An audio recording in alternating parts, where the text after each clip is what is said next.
Hello दोस्तों, welcome to my YouTube channel में आप सभी का हार्दिक स्वागत है।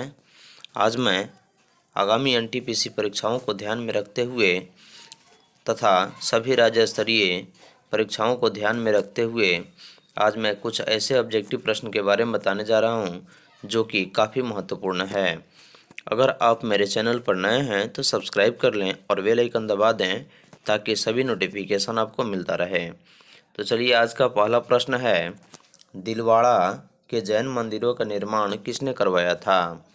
तो इसका सही उत्तर है चालुक्यों या सोलंकियों ने। तो दिलवाड़ा के जैन मंदिरों का निर्माण चालुक्य और सोलंकियों ने करवाया था। अगला प्रश्न है, किस व्यक्ति को द्वितीय अशोक कहा जाता है? तो इसका सही उत्तर है सम्राट कनिष्क, यानी कि कनिष्क को द्वितीय अशोक कहा जाता है। अगला प्रश्न है, मुगल शासक मनसबदारी का प्रवर्तक किसके द्वारा किया गया? इसका सही उत्तर है अकबर के द्वारा, यानी कि मुगल शासन में मनसबदारी प्रथा का प्रवर्तन अकबर के द्वारा किया गया। अगला प्रश्न है, भारत में राजस्व एकत्र करने के अस्थायी बंदोबस्त की प्रणाली किसने शुरू की थी? तो इसका सही उत्तर है लॉर्ड कॉर्नवालिस ने। तो भारत में राजस्व एकत्र करने के अस्थायी बंदोबस्त की प्रणाली लॉर्ड कॉर्नवालिस द्वारा शुरू की गई थी। अगला प्रश्न है, पेड़ की आयु किस प्रकार ज्ञात की जा सकती है? तो इसका सही उत्तर है वलय को गिनकर।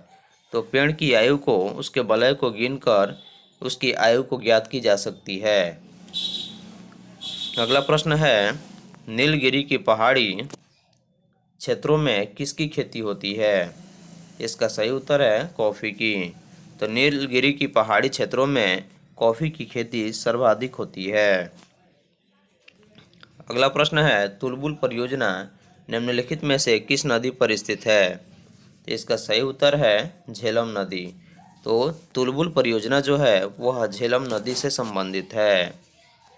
अगला प्रश्न है, पहाड़ की ऊंचाई से बर्फ के पिघलने के पिंड को क्या कहते हैं? तो इसका सही उत्तर है ग्लेशियर। तो पहाड़ की ऊंचाई से बर्फ पिघलने के पिंड को ग्लेशियर कहा जाता है। अगला प्रश्न है, लोकप्रिय प्रभुसत्ता क्या है?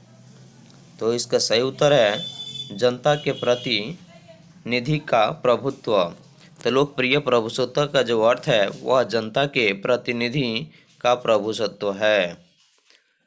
अगला प्रश्न है, भारतीय संविधान की प्रस्तावना में निम्नलिखित में से किस स्वतंत्रता का वर्णन नहीं है? तो इसका सही उत्तर है आर्थिक स्वतंत्रता। तो भारतीय संविधान की प्रस्तावना में आर्थिक स्वतंत्रता का वर्णन नहीं है। अगला प्रश्न है, लोक लेखा समिति रिपोर्ट किसके द्वारा प्रस्तुत की जाती है? यानी कि लोक लेखा समिति की रिपोर्ट कहाँ प्रस्तुत की जाती है? तो इसका सही उत्तर है लोकसभा में। तो लोक से लेखा समिति की रिपोर्ट जो है वह लोकसभा में प्रस्तुत की जाती है। अगला प्रश्न है, राष्ट्रपति शासन प्रथम बार कितने दिनों तक के लिए लगाया जाता है? तो इसका सही उत्तर है 6 माह। तो किसी भी राष्ट्र में यानी किसी भी राज्य में जब राष्ट्रपति शासन लगाने होती है तो राज्यपाल के अनुरोध पे राष्ट्रपति शासन को प्रथम 6 महीना के लिए लगाया जा सकता है। अगला प्रश्न है, निम्नलिखित में से कौन सा क्षेत्र सबसे अधिक कर भुगतान करता है? तो इसका सही उत्तर है औद्योगिक क्षेत्र, यानी कि एक औद्योगिक क्षेत्र है जो कि सबसे अधिक कर का भुगतान करता है। अगला प्रश्न है, भारत के किस उद्योग में अधिकतम कर्मचारियों को रोजगार मिला हुआ है? तो भारत के कौन ऐसा क्षेत्र है या कौन ऐसा उद्योग है जिसमें कर्मचारियों को सबसे अधिक रोजगार मिला है? तो इसका सही उत्तर है कपड़ा। तो भारत में कपड़ा एक ऐसा उद्योग है जिसमें अधिकतम कर्मचारियों को रोजगार मिला है। अगला प्रश्न है, सरकार किसकी प्रोत्साहन देने के लिए अपनी मुद्रा का अवमूल्यन करती है? इसका सही उत्तर है निर्यात। सरकार निर्यात की प्रोत्साहन देने के लिए अपनी मुद्रा का अवमूल्यन करती है। अगला प्रश्न है, गांधीवादी अर्थव्यवस्था किस सिद्धांत पर आधारित है? इसका सही उत्तर है ग्रामीण सहकारिता, क्योंकि गांवों में कृषि का कार्य सबसे अधिक होता है और भारत एक कृषि प्रधान देश है, जिसकी वजह से गांधीवादी अर्थव्यवस्था में ग्रामीण सहकारिता पर अर्थव्यवस्था सिद्धांत यानी कि निर्भर है। अगला प्रश्न है, एक वोल्ट किसके समतुल्य होता है? तो इसका सही उत्तर है 1 जूल या कूलम के। अगला प्रश्न है, यदि एक साधारण लोलक का धातु का बॉब लकड़ी के बॉब से बदल दिया जाता है तब उसका समयावधि क्या होती है? इसका सही उत्तर है यथावत रहती है। यानी कि यदि एक साधारण लोलक का धातु का बॉब लकड़ी के बॉब से बदल दिया जाता है तो उसकी समयावधि में किसी प्रकार का परिवर्तन नहीं होता है। अगला प्रश्न है, एक लेंस आवर्धन का मान 1 से कम 1 के अथवा 1 से अधिक हो सकता है, वह कौन सा लेंस है? इसका सही उत्तर है उत्तल लेंस।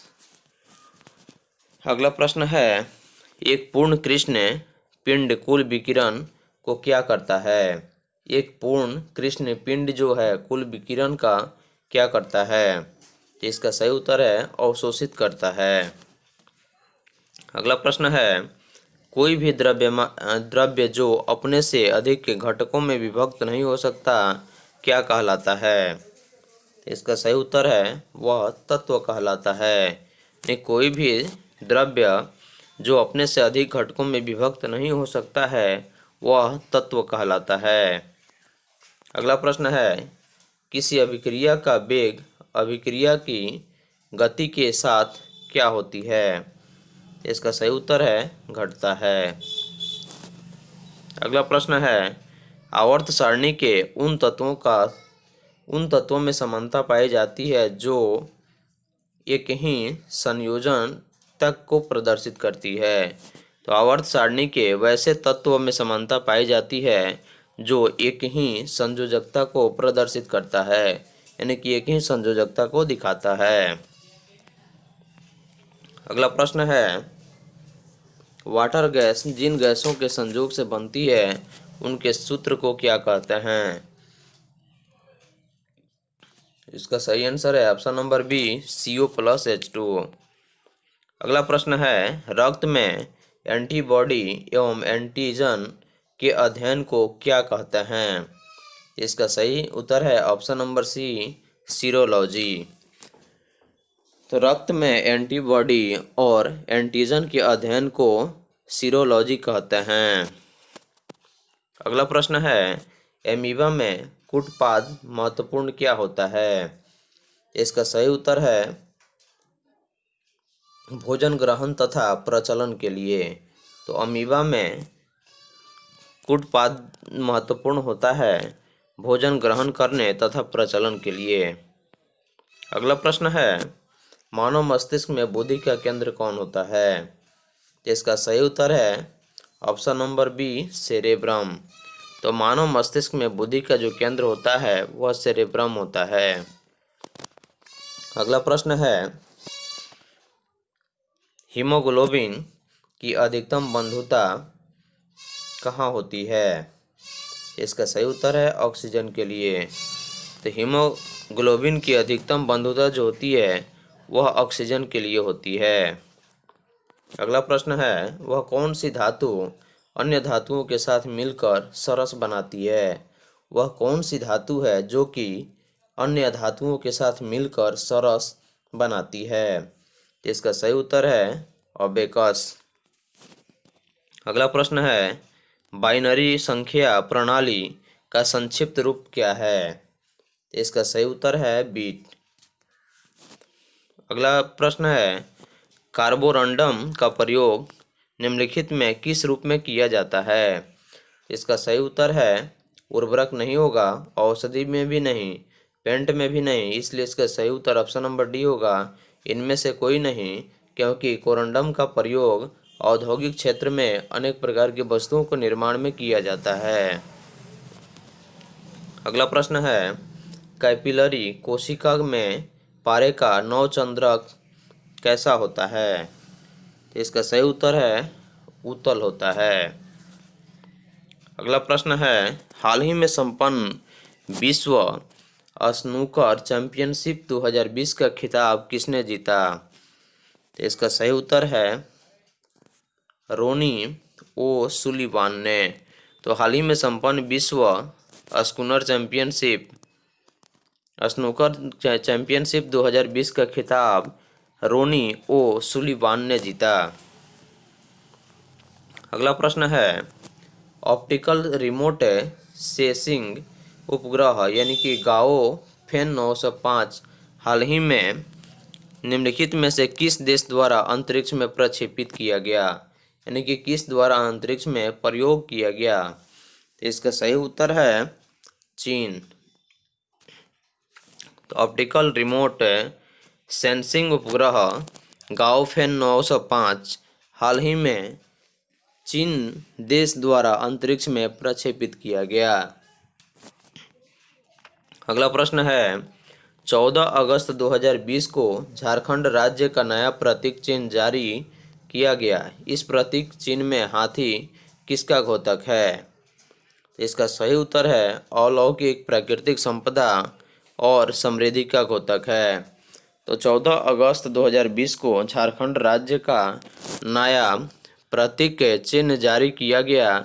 इस प्रतीक चिन्ह में हाथी जो है वह अलौकिक प्राकृतिक संपदा और समृद्धि का द्योतक है। अगला प्रश्न है, जैविक किसानों की कुल संख्या के संदर्भ में भारत का विश्व में कौन सा स्थान है? इसका सही उत्तर है पहला स्थान है। तो जैविक किसानों की कुल संख्या के संदर्भ में भारत का विश्व में पहला स्थान है।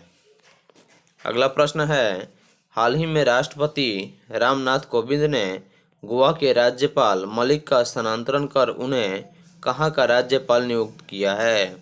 इसका सही उत्तर है मेघालय का। तो हाल ही में भारत के वर्तमान राष्ट्रपति रामनाथ कोविंद ने गोवा के राज्यपाल मलिक का स्थानांतरण कर उन्हें मध्य प्रदेश का राज्यपाल नियुक्त किया।